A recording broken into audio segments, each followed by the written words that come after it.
Alice Go, asan na?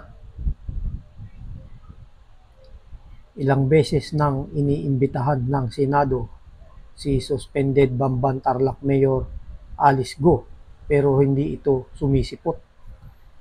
Nang silbihan ng warrant of arrest noong nakaraang linggo, wala sa nakasaad na address.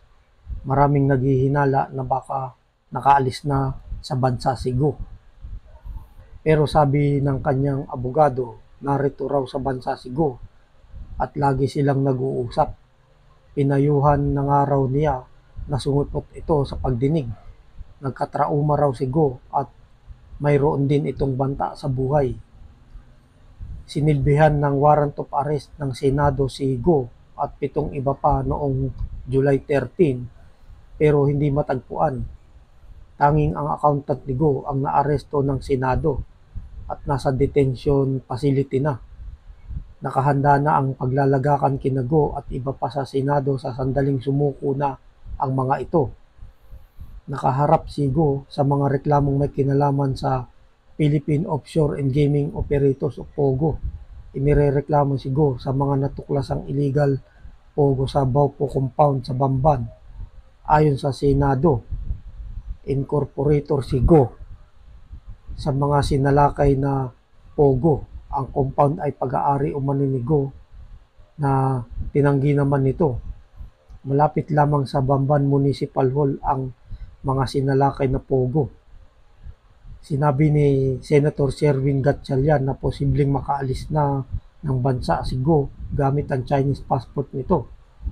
Ayon sa senador, si Alice Go at si Go Waping ay iisa.